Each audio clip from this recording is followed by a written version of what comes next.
chứ mà vào lúc hai đầu bé thì có bé sao luôn luôn địa tê, do not love the world, sao luôn luôn địa tê. Giờ vì lý cha bé sao luôn luôn địa tê, bé yêu chủ lúc và chủ sao khác ở bé chỉ luôn luôn địa tê nào, bé khó tìm xong nó chỉ nhà reveling in God's love. One day bé lúc đầu và chủ khóa đầu và chủ sẽ cái lúc bé chủ lúc và chủ đấy. So the theme reveling in God's love, in order for us to revel in God's love, we have to love God first. If we don't love God, we cannot revel in God's love. So giờ bây giờ lưu và chữ giờ bây giờ cha là một khóa là một sang ra là một dòng xe đầu và chữ sẽ cái lưu. So giờ bây giờ sang ra và chữ sẽ cái lưu thì chú luôn địa tê. Do not love the world. Chữ sẽ lưu luôn địa tê. Thôi này Paul là cứu nhớ đó ý yêu hà chung on cái cổ chí sa cổ xa. 1 John chapter 2 verse 15 to 17. Bên nhìn ok nhớ rồi đó là điểm. Do not love the world or the things in the world. If anyone loves the world, the love of the Father is not in him. For all that is in the world, the desires of the flesh, and the desire of the eyes, and the pride of life is not from the Father, but is from the world. And the world is passing away along with its desires. But whoever does the will of God abides forever. Okay, it looked like tua volume can go. This is only more than that. So Hmong, yeah. Hmong halina, yeah. Chỉ sao luôn địa tê là chỉ ý giả từ giờ luôn địa tê nó tu. Giờ này luôn địa tê nó chỉ này yênอยู่luôn chỉ tàu lịch sử.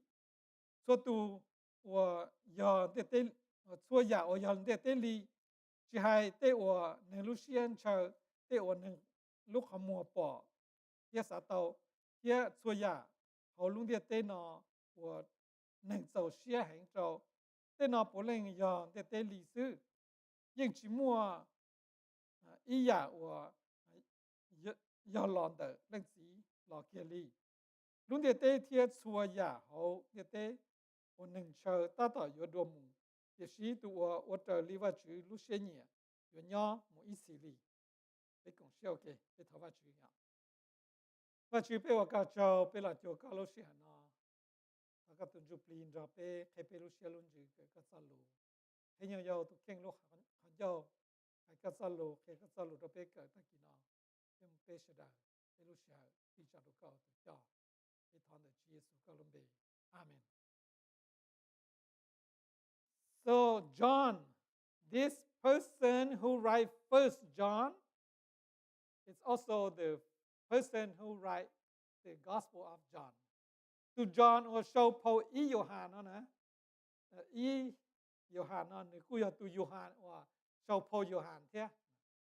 Giờ biết một số tàu Paul Johann mà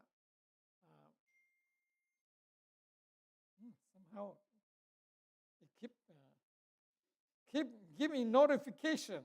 Let me see. I need to maybe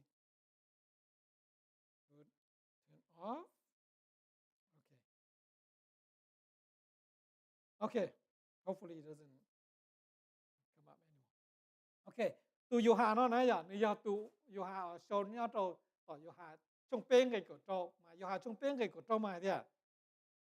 For God so loved the world.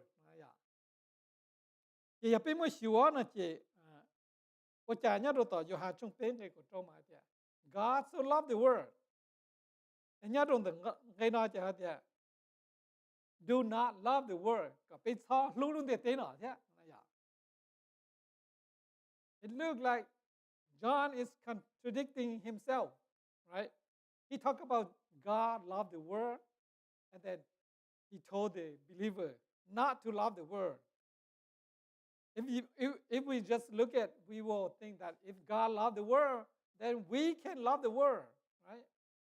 Giờ và chữ luôn để thế, chỉ biết cứ lu luôn để thế thế, bây giờ mà chỉ lu luôn để thế họ có biết sao lu luôn để thế. Why God can love the world and we cannot love the world? Right? So do not love the world. Họ và chữ hay để có biết sao lu luôn để thế nó giờ đã chỉ. Giờ bên mình hiểu giờ hà trong bên cái chỗ. If we look at John 3:16, the idea of John 3:16 is God loved the world is the people of the world.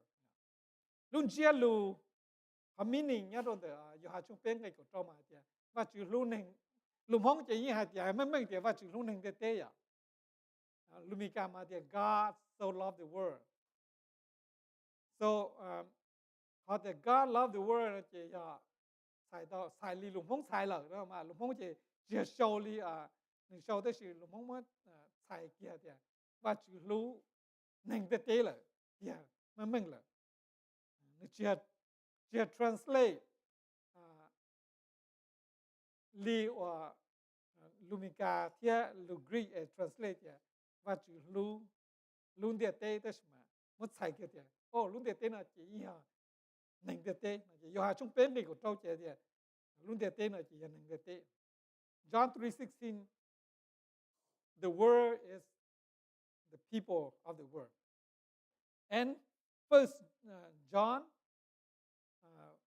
2:15 here, the world doesn't mean the people of the world, but it talk about the system of the world, the lifestyle of the world, the way the world, the people of the world, the people who don't know God live, act, do.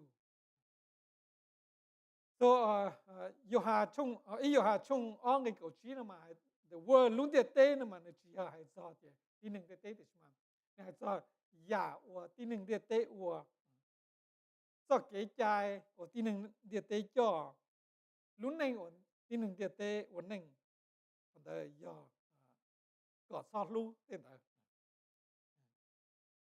พอ mong thay tế xài mà như hay thì son nhẹ son nhẹ luôn để tế nó mà I think mong cái gì hay nhẹ nó đua chỉ phải lưu giọt thổตัวnhau mình cả tên này mà lấy hiểu là lưu thế này nhất rồi thì thổ cũng do chỉnh dâu mà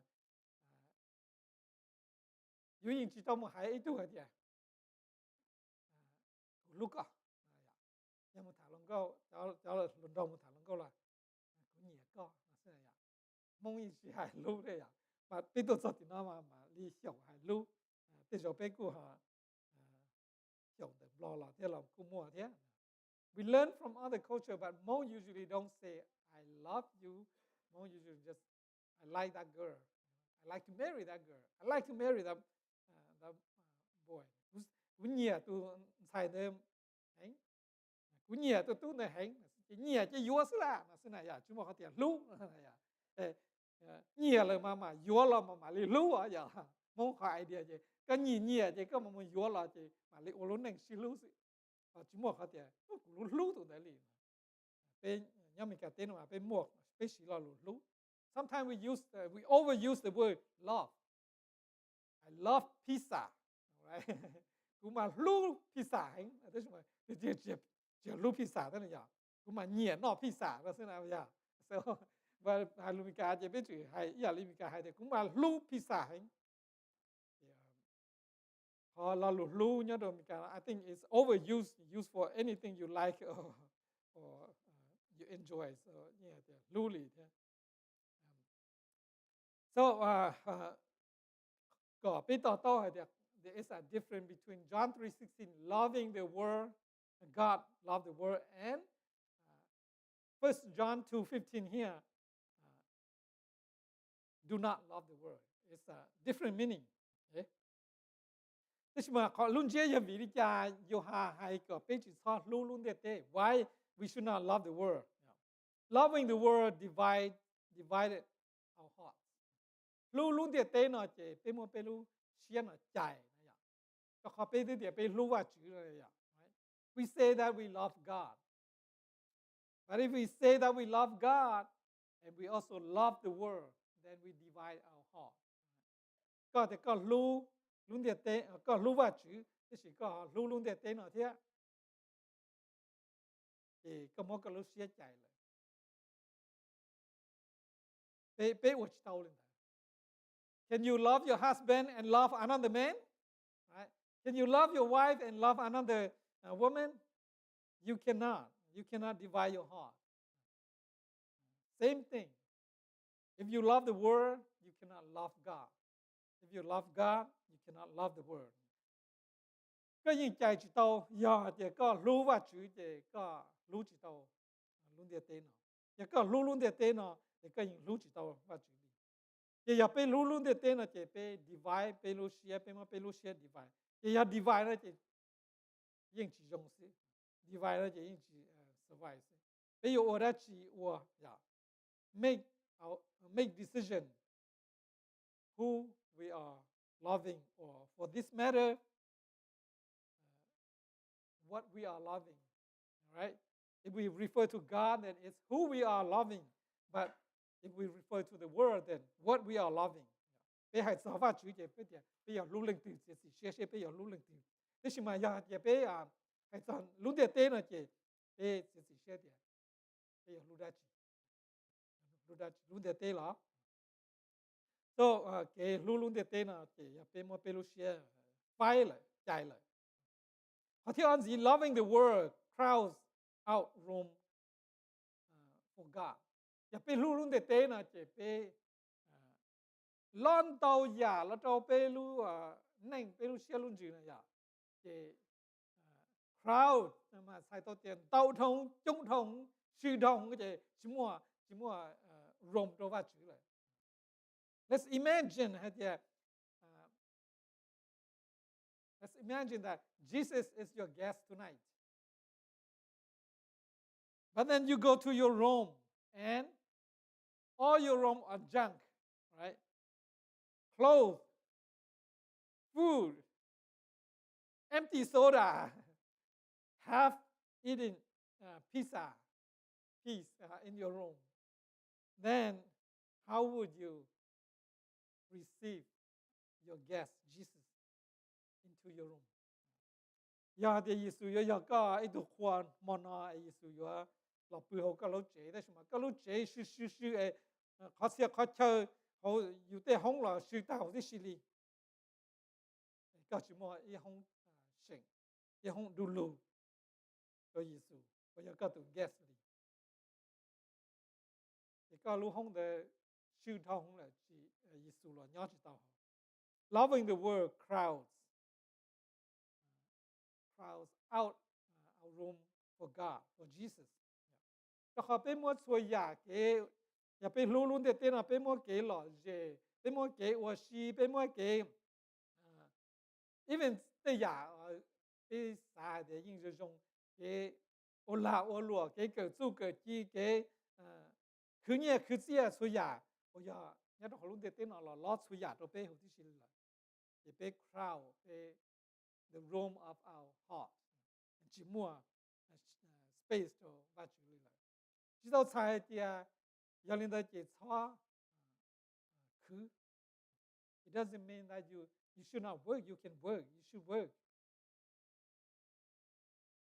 but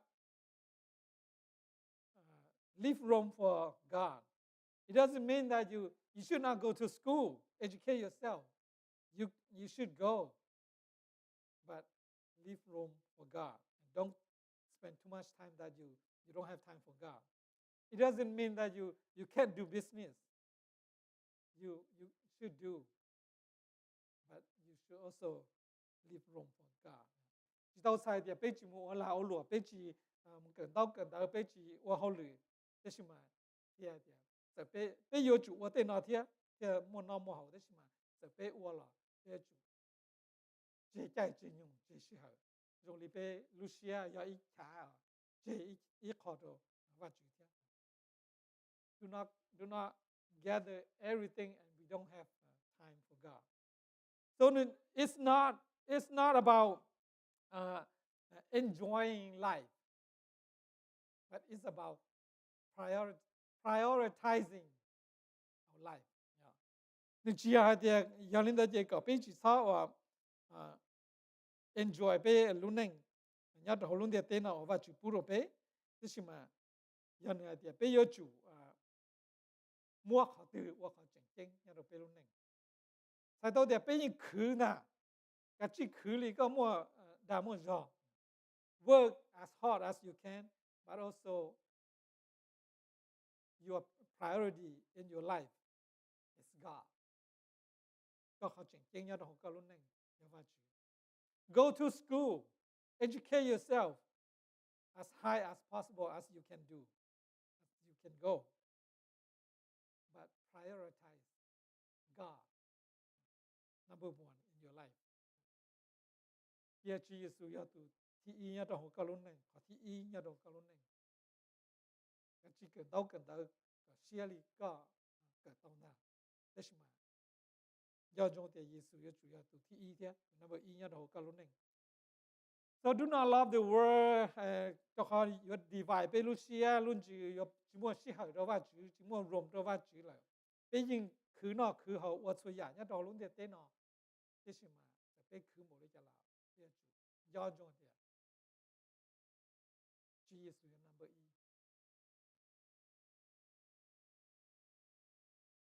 E. If your house, let's say if Jesus come to your house and you will receive him, then make sure that you have a room in your house for him, right? Like we prepare a room for our guests. Ya tia Yesu ya lo ka lu che ka yin muai cha đâu tu du lu cho do chi Yesu ya lo pe lu neng ya pe cứ pe chu mo shi ha do wa chu ya pe chu muai cha do wa chu muai se ma cứ nu Sunday to church tu chu mo shi to church muai se cứ de chu mo shi ha wa chu hou lu li muai se cứ mà cái chúng mình sẽ tháo ra chứ nó mỏ lại thế này à tàu kia gió mỏ là mà nọ kia đó cái chúng mình sẽ cứ thông là nó chua chua em muốn hỏi we can work hard but do not work so hard to the point where we forget about God, not forgot about God but forget about God, you know. Chỉ để nó cá vào chữ rồi, tức là rồi để mua vào chữ thôi. So do not love the world. Chỉ sao luôn địa tê. Các sentence nó còn gì mà này cũng hay địa. All the things in the world. Johann hai trâu bê mà Johann sa cà phê. Make sure địa. Do not love the world nó chỉ. The things in the world. Do not love the world or the things in the world. Halalu or này sai tao địa. The second part of the sentence, the first part here was chỉ sao luôn địa tên nó, là chỉ giờ mới hay do another way chứ, chỉ sao luôn tên của nhau đó họ luôn địa tên nó, so you have make sure that they understand, chẳng chỉ they have misunderstand li bata ku hay địa, God so love the world, why shouldn't we love the world? So you have make sure we understand. Do not love the world. Or if you don't understand, do not love the things in the world. Make sure we understand. Nhớ đồ hồi hà chung, nhớ đồ nhà cùng bộ chung plau cái plau mà này thì giờ pe luôn để tên nó chỉ pe giờ và chủ yên vô nó lại giờ. Mà loving the world, loving I don't put here, but let me say that nhớ đồ hồi complete Jewish Bible, Pona translate to Jewish people. Don't you know that loving the world is hating God? Nên chỉ bảo là luôn để tên nó chỉ Zoov chữ đó. Chỉ ta lên là sự nhớ được học easy to read version ở giờ mà hai chỉ Pona chỉ 我个用意咪也要认啦，咪也要去 understand， 那嘛去到碰到那点那点。You should not. You should know that loving what the world has is the same as hating God. 你要主包下点，路对我论的对那么，也第样个哩，用主话传达，碰到点呢，还要用意还个，咪要认咯，咪要到，你么 translate 哩的，所以要被路论的对那，就被路些只要到论的对那来，只要到的话主来，要被路些路话主，走些老的话主。就要被人讨论的点啊，被科目的家，被路些人懂得吧去。If you love the world, your heart will not with God. But if you love God, even though you live in this world, you work, you study, you educate, you do anything, business, anything, you still have your heart with God. So do not love the world. Nói giờ lu chia lu thi, you have more show. Gì nhất trong the I put it here nhất trong cái câu chuyện mà you have show to hay if anyone love the world, the love of the Father is not in him. You have chỉ lần cứ lu luôn để tên nó chỉ lần chỉ ra cái lu chỉ nhất trong này. Học cũng nhìn nhất trong nó chỉ nhất trong từng cái nó mà học ESV mà the love of the Father is not in him. Tức mà nhất trong học NIV mà the love for the Father is not in him.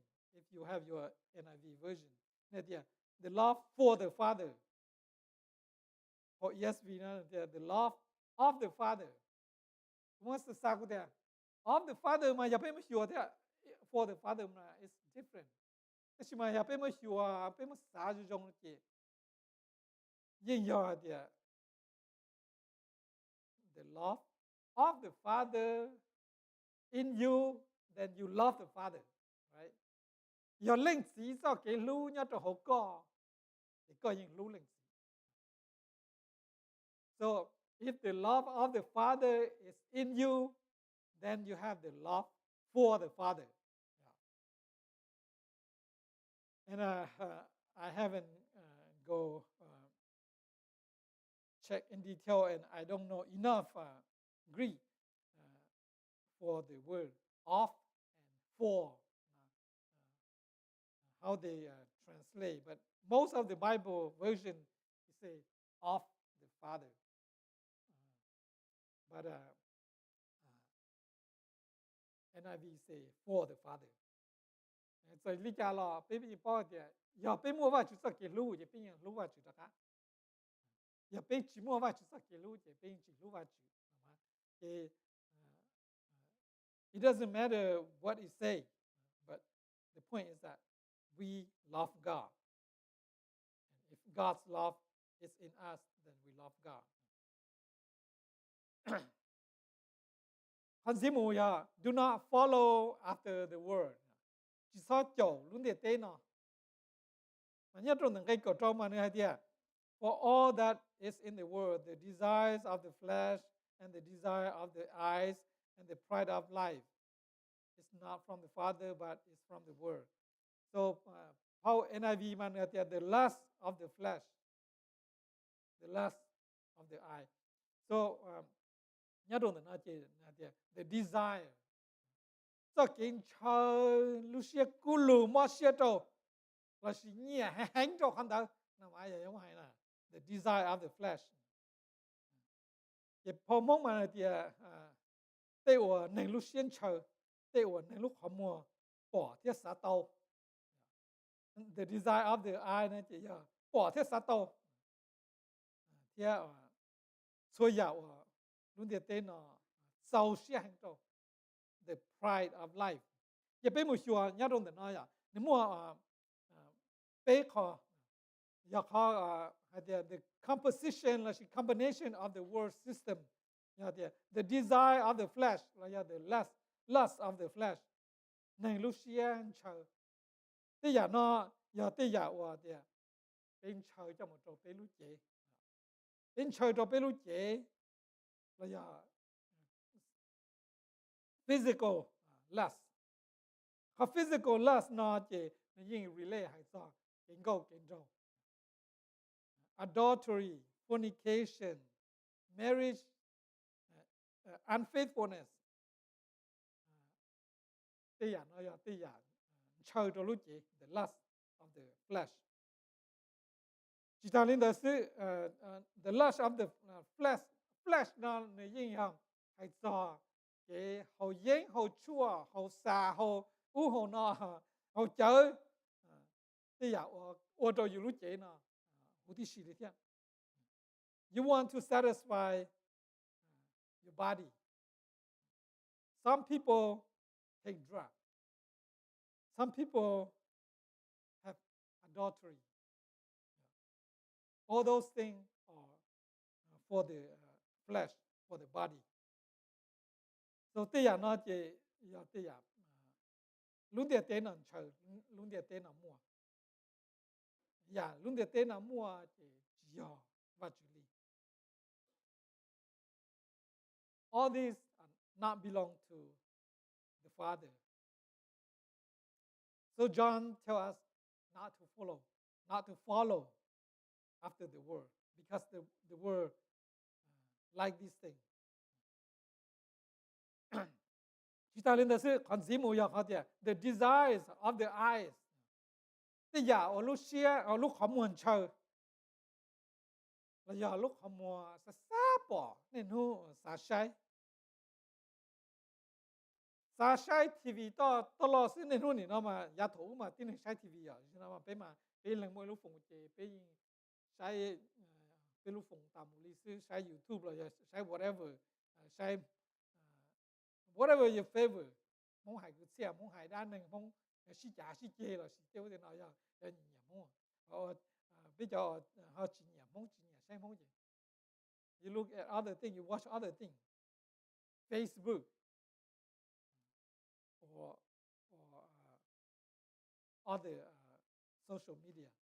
Thì giờ nói thì giờ the desire of the flesh, thì giờ or the desire of the eye or lại là một attract bé sai ta sai thia sai chỉ thua đi sai ta là muốn gì đi. Cho nên là the desire of the flesh, the desire of the eyes nó cũng relate to chỉ là tí giờ là sự tí mà gì hay cho pornography. Pornography is the desire of the eye where you see and you want to see again, and you can control yourself, and you always want to see those people.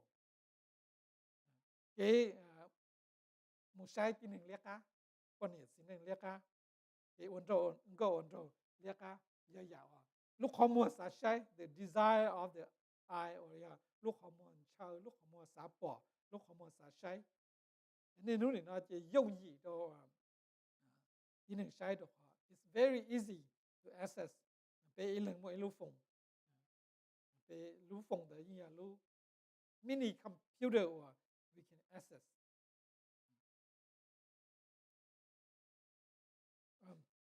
Dĩ mù thế họ cái bé chỉ là the pride of life. Thế là nên sa khá, là giờ nên mua nên khá nào mà giờ the pride of life the relate to cái ở bé sa có bé mua bé tàu bé thì là dùng khá dùng khoa. You want to have certain things so that you can be proud of all the things you have. Cái sa có mua và chế, cái sa có mua chế, cái sa có mua nhia, cái sa có mua họ từ là mua yêu gì sa trái nhiều hồng. là sĩ giàu nhau chia chạy ya sa mu ya nhau hồng là sĩ mu dụng nhau ya sa nhau first class là như tàu li thì bây giờ nó giờอยู่ว่าtàu li nó chỉ dùng liอยู่tàu xe rồiอยู่ pride อยู่ขวาอยู่ตัว king thì mọi bây giờว่า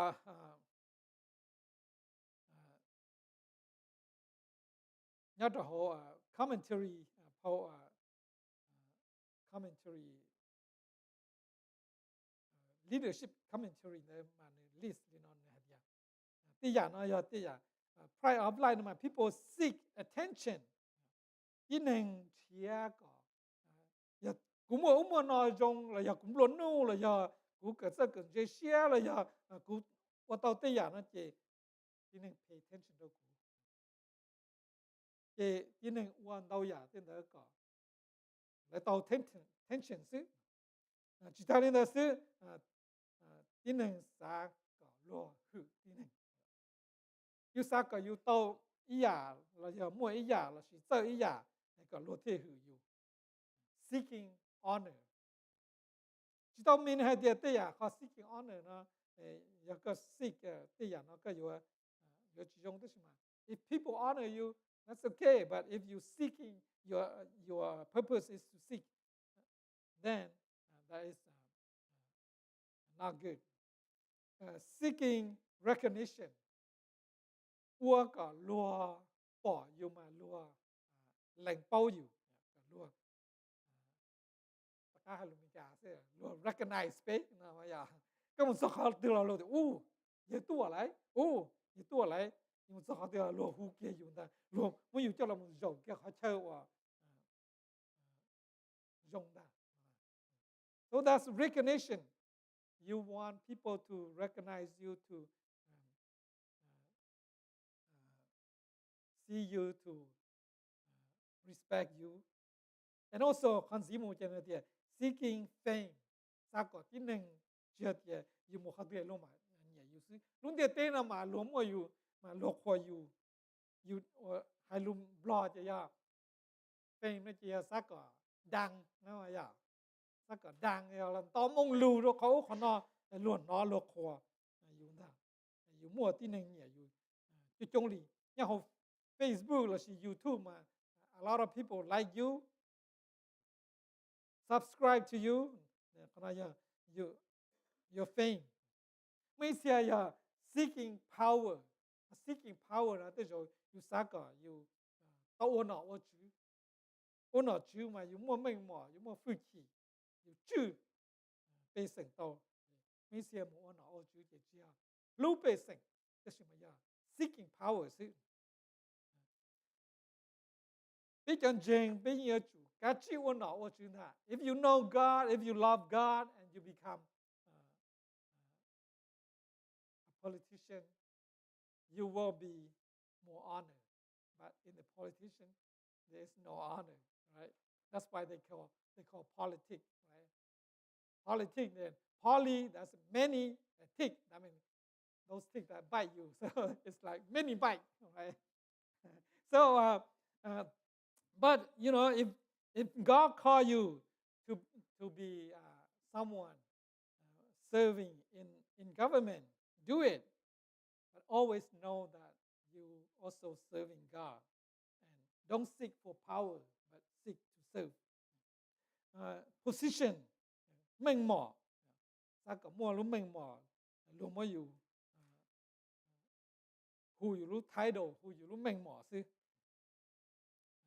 Pastor happy remind bé hay tiếp cái trong hông bé nhẹ mình mỏ bé nhẹ mình mỏ bé nhẹ title positionตัวlà gì lo cáiตัวlấy những mua bên đó chơi có chỉ hú lỡ gì lo mà lại nên chỉ sau xét rồiอยู่đi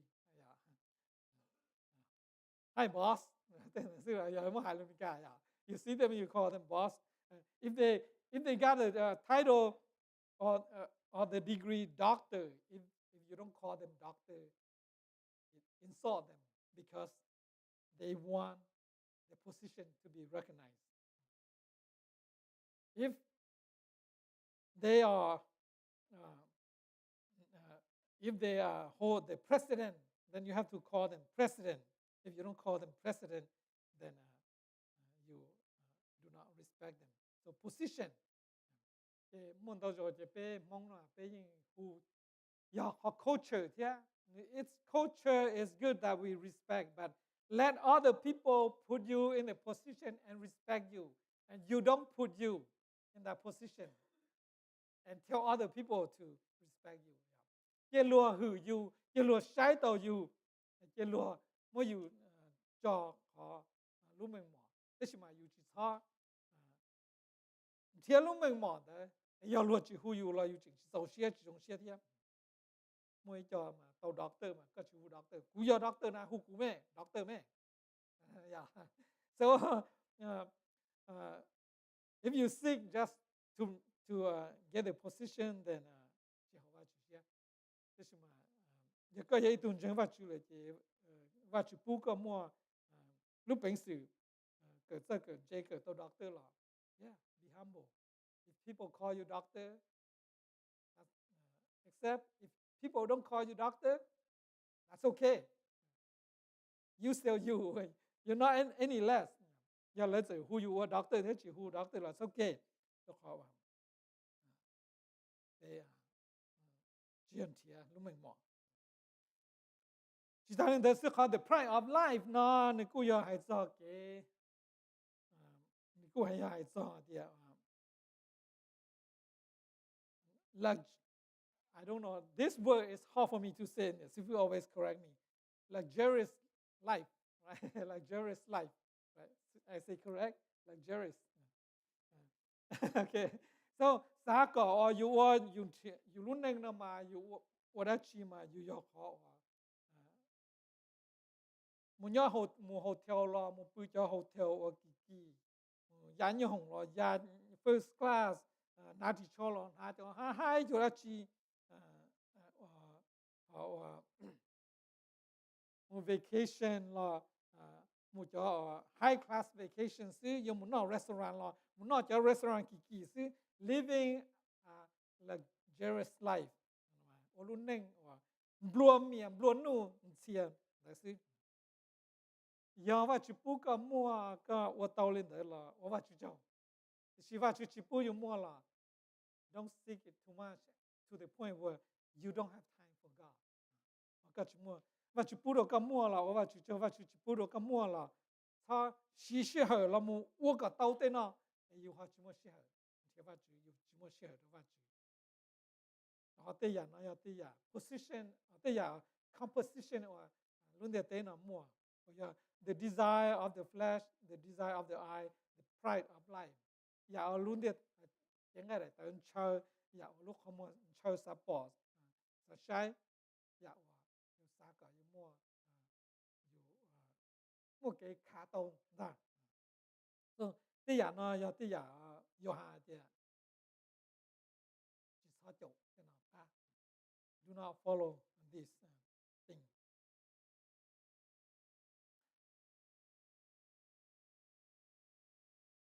This do not come from the Father, but it's from the Word. Yo hà để cho nó chỉ lòng để linh gì lòng, để chỉ lòng để tế lòng. Thế ya kiến chơi, thế ya cái hoa cái khát thanh khát gì, thế ya nó chỉ học vào chữ lý, ya luôn để tế nó lý sự. So bây giờ sao anh thấy thế nào, chỗ thế nào cả. Và chữ bút rồi bé tàu lấy trả mua lấy trả bé yêu lên đấy, và chữ bút bé là bé ở sáu chỗ thông rồi, bé ở chỉ cho cá và chữ này. Họ thì bé giờ follow the will of God, chỗ và chữ tụ đề xia. Và ta chỉ sáu chỗ luôn để tên nó, thì họ nói chỉ chỗ và chữ tụ đề xia, follow the will of God. Cái cổ xia đẹp, and the world is passing away along with its desire. But whoever does the will of God abides forever. Luôn địa tế thiết số giả, hồn địa tế, hồn hành chờ ta tỏ yếu đồ mù, địa sĩ tụ ở trở lý và chủ lúc xế nhẹ, yếu nhau một ý xỉ. so khana dia choya yin yo mo ka pe chou wa chu today xia seeking the will of God, following the will of God, not the word. So cũng những nhất trong từng cái no mà của tao tao chỉ cho dùng cho có sentence câu cũng mà highlight này mà này whoever does the will of God abides forever. For an NIV, I think whoever does the will of God lives forever. Những lý do gì sao thì wow, sounds like salvation by work, right? Cho con này whoever do the will of God live or abide forever. Do lên từ water live out today share mà cùng tới thế nhau một ít gì. Này à, Paul mong mà này là là thế. Tua water li và chủ lu xin nhỉ, yuan nhau một ít gì.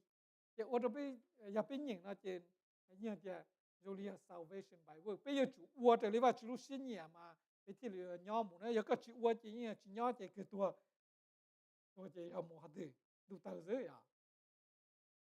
So it sounds like salvation by work. You have to work. You have to do what God wants you to do in order to live forever, to abide forever. Thế thì bên một xã dùng gì mà này cho họ và cũng như thế salvation is not by work. You have Ephesos chung on cái gì cái chúa mà như hai mấy cái salvation chỉ by work. It is the gift of God. It is the grace of God that you have been saved through faith. Và chú sao cái lúa và chú save pe London. It's okay. Jing và chú see. So faith is not work. And work does not save you. It is God who saved you because He has grace. Và chú tụi mua sao cái lúa cái tan chúa. Là giờ bé phong, I think bé phong lùng mong xài để xong mong lú bé bé bên riêng sự kiện để chở bé xuôi nhà đi lại bé chỉ thay cho ô hậu lực.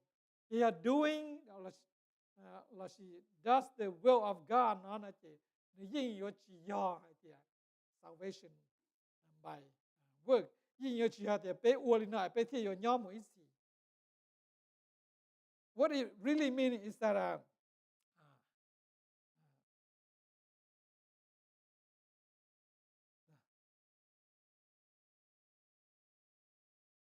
the will of God abide forever. Con giờ chúng hai đi tiền này. Con này hai đi tiền chứ. Giả ở bên ua này nè, bên ua đâu vào chữ nè. The work that you do according to the will of God will live forever. Because you already received your salvation when you believe. So the things you do according to the will of God will live forever. Có thứ tao dạy cái chợ đi, và chỉ lúc có và chỉ chợ có, còn để có sao hình dung lại. Cái样的考个我有鸟没事呢，只要还的，个我个天鸟没事，这是嘛要的，呀个我的有鸟没事。The will of God will abide forever 呢，只要呀个我这里话去读的现在有鸟没事。才领了么 example 的。If you go out and you talk about the gospel and someone become Christian, someone accept Christ, then what you do to that person and your job is forever, live forever, because what you do has saved that person. That person has accepted Christ. That person live forever. Thì có ô trở lý vào chủ today share nó thì có job được có hậu lực để nhau mới xí. Giả bé ua ya hậu lý vào chủ lúc share thì tuy vào chủ today share, tuy vào chủ lúc share nhỉ. Là do mình cái đấy, do the will of God. Ya không được thì nhau mới xí. Thế thì giả bé ua trở lý lúc này tên là ua xí thì the world is passing away. Lúc này tên là những ua plom. Xui giả nhá đó lúc này tên là有 plot 什么呀有nhau mới xí. Rồi giờ bé mỗi lúc vào lúc chế dùng là mỗi lúc chế thì có plo để thầu bé plo ổn để lúc chế là mua đấy lúc chế lúc chế nhân để chập bé nhân để chơi nó ya bé nhân lọt té mà lúc chế nhân để chỉ một bé ya bây giờ cũng do tổ nhân lọt té mà mong để chế chế rèn sự chế或ở bên熊事情要做到靠多欧多，这是别的这样的这种那些，样的多别。The house here in this country live longer than us, but eventually the house will be broken down or torn down. Everything we have will be destroyed. You say cái giống câu giống đầu là your home. When I was young, I was handsome too. Right? You should see my picture. I was handsome. That's why sư phụ tên nhỉ cũng right? She liked me, or maybe she loved me. Right? That's why she married me, right? And she was pretty too. That's why I married her. But now our beauty and our handsome fade away. I got bald. I got old. My face got wrinkled. Cho bên nhà mà bên nhà một thay đua tỏ bỏ cho ba mà một sớm để cho ba thay đua này. Rồi thì you lâu rồi chị một sớm rồi lúc ba rong thông you lâu thế chỉ một sòng ta chỉ phì lúc ba ruin the flower. I'm not handsome anymore. I stand by the flower. It doesn't make me any good, but I'm ruin the flower. Tất cái giống đầu chỉ thâu mù lại. Tên tới để tên nó it's fading away. Thế thì mà bé ua và hậu ba chú xuyên nhẹ thì tới nhau mấy gì. Mấy tu nè sư phụ mà nó phun gì nè sư phụ mà nó phun hay nó. Mà ta có tiền nè sư phụ giống câu có thể yếu nè sư phụ á. Thế thì mà tu nè sư phụ đỡ lo này bỏ nè sư phụ giống sang tu nè sư phụ chỉnh lúa mà này tiền nè sư phụ giống câu. Thế thì mà chỉ là bé lâu thì nhớ chỉ tới thằng gì mà nó tiền. Tu thấu giống câu được từ na. Where is that person that was beautiful? Họ dùng câu này được từ là lâu rồi xem mà ya, họ dùng câu này kia rồi. Và là cố nhiên hai lần nữa là ya, yo ha, I mean proverb chung bây giờ yên này bây giờ thì beauty is fleeting.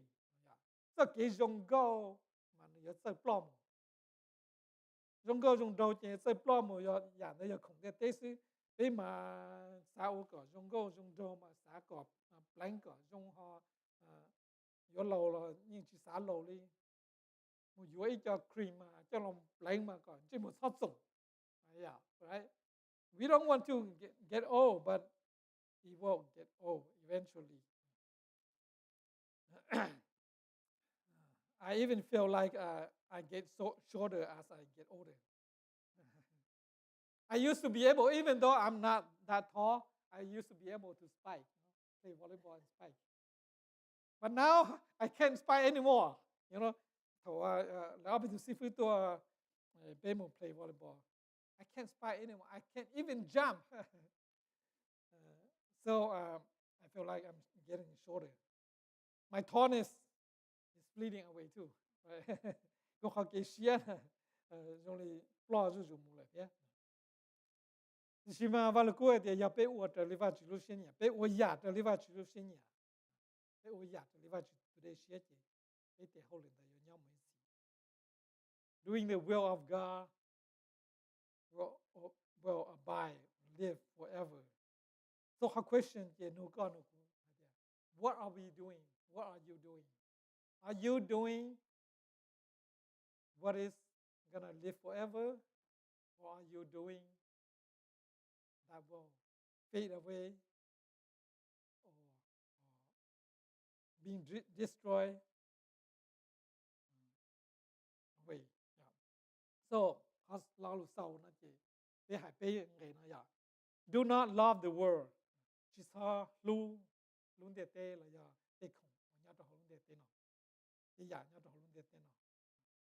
Giờ bé luôn để tê nó chỉ bé chỉ lưu vào chữ lại so chỉ sao lưu luôn để tên nào chỉ sao chơi giả cùng nhớ trò luôn để tên nào ua li ua tàu và chữ pu những một cái sự ua li chả dùng xe và chữ châu dọc ăn dùng save lúc xe save room cho và chữ save lúc xe ít chả nhớ trò lúc xe cho và chữ do not follow after the world chỉ sao châu luôn để tên nào là sao kiến chơi là sao kiến nhẹ là sao kiến ổn định but follow the will of God châu và chữ today share châu và chữ lúc xe nhẹ tên nào thế là nhau mấy gì so her question cho God đâu cũng thế nhẹ thế what have we been chasing what have we been loving what have we been following pe nhẹ đã chi ya ta la la pe châu đã chi ya ta la la pe what đã chi ya ta la la if we have not been loving God to revel in God's love if we have not followed God's will then today is the day that we still have time to do it. Sao tỏ có lý. Chả biết chúng ta lại. Do the things that will live forever. Khi nào yêu vào chủ đề share đồ pe, yêu hà sâu đồ pe, yêu hà kia đồ pe, đồ pe yêu chủ lý nó. Cái pe sâu đó đi, vào chủ sâu cái pe cùng sâu cái pe thằng vào chủ. Vào chủ pe vào cao sâu đồ cái sâu. Thank you for your word today.